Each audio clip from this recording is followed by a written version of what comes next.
Hello guys, सपना here. इस story का हीरो है जोएल और इन्हें खूबसूरत लड़कियां बहुत पसंद है। पर आज तक इन्हें कोई लड़की मिली नहीं। इसी बात का उसे गम है। आज वो स्कूल से घर नहीं लौटा। वो एक मकान में जाता है।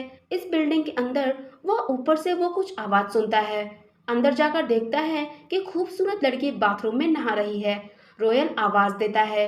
लड़की पूछती है कि तुम कौन हो। रोयल बताता है कि वो स्कूल से आ रहा था और वो यहाँ चला आया।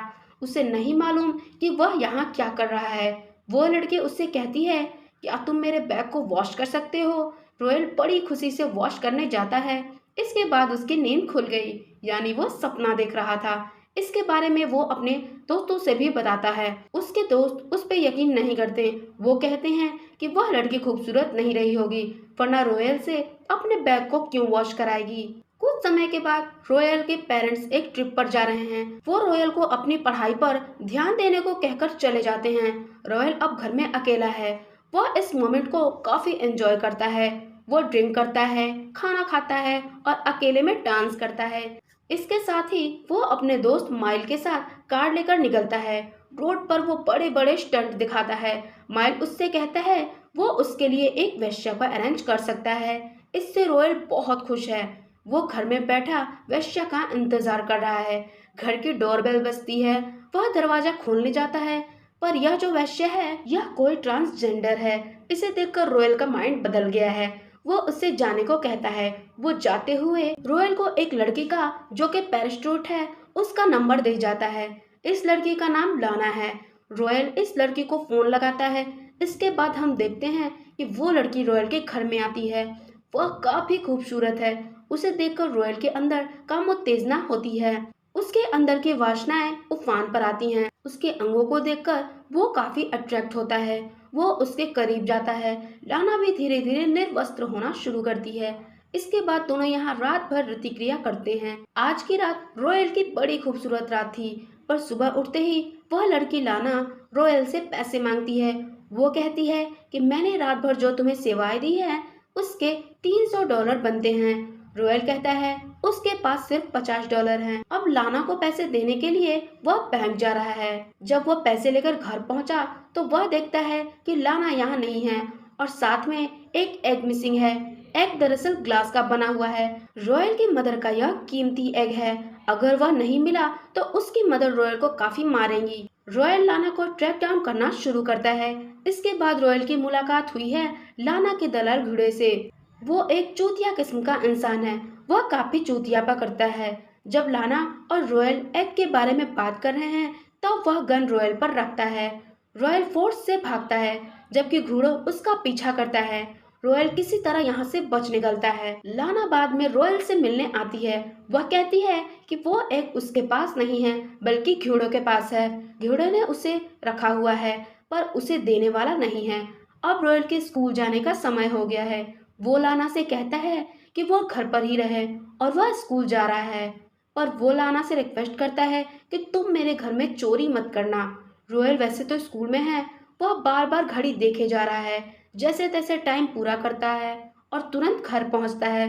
जब घर पहुंचता है तो देखता है कि उसके दोस्त यहाँ पर आए हुए हैं और साथ में ही लाना की एक सहेली भी है। वो एक वेश्या है, यानी कि एक दिन में ही लाना ने इस घर को वेश्यालय बना दिया। इस लड़की का नाम विकी है। बाद में रॉयल विकी को एक्सेप्ट कर लेता है एक रात और रुकने के लिए। रॉयल का दोस्त बैरी भी आता है। यह चारों मिलकर नाइट आउट के लिए जाते हैं। यहाँ गांजा फूकते हैं और हाई हो जाते हैं, पर इस सब में गलती से post card out of gear खड़ी रहती है और वो नीचे गिरने लगती है। रॉयल अकेला है। वह पोस्ट को रोकने जाता है, काफी कोशिश करता है, पर उसकी कोशिशें नाकाम हो गई। अंत में कार पानी में गिर ही गई। इसके बाद रॉयल कार को रिपेयर के लिए लेकर जाता है। कार के अंदर से मछलियां निकल रही हैं। यहाँ का मैकेनिक जब बिल बताता है तब रॉयल कहता है कि वो इतने सारे पैसे कहाँ से अरेंज करेगा। इस बारे में बाद में रॉयल लाना से बात करता है।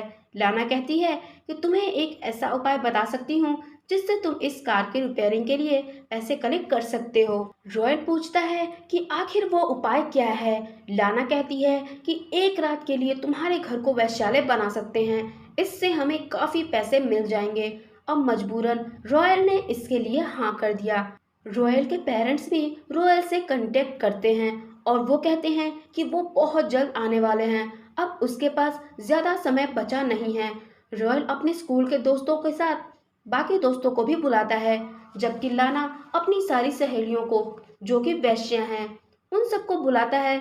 इस तरह आज रात फुल ऑन पार्टी हो रही है। सब इस पार्टी को एंजॉय कर रहे हैं और तभी रंग में भंग पड़ता है। प्रिंसटन यूनिवर्सिटी का एक रूटर रूदरफोर्ड यहाँ पहुँचता है। वह फिलहाल रॉयल का इंटरव्यू लेने आया है। इसके अनुसार ये डिसाइड होगा कि रॉयल परिसर यूनिवर्सिटी जाएगा या नहीं। पर वो यहाँ पर चारों तरफ पार्टी होते हुए देखता है। रॉयल उससे मिलकर उसे कमरे में ले जाता है। यहाँ रुदरफोर्ड उसका इंटरव्यू लेना शुरू करता है। वह उससे पूछता है कि रॉयल का फेवरेट सब्जेक्ट क्या है। रॉयल बताता है बिजनेस स्टडी। रुदरफोर्ड कहता है हाँ वो तो दिख ही रहा है। इस पार्टी के बाद रॉयल लाना एक साथ ट्रांजिट सिस्टम चिकागो एल में जाते हैं। इसके अंदर जब दोनों बैठे हैं तब एक दूसरे के करीब आते हैं तो बाकी के पैसेंजर्स उन्हें देखते हैं।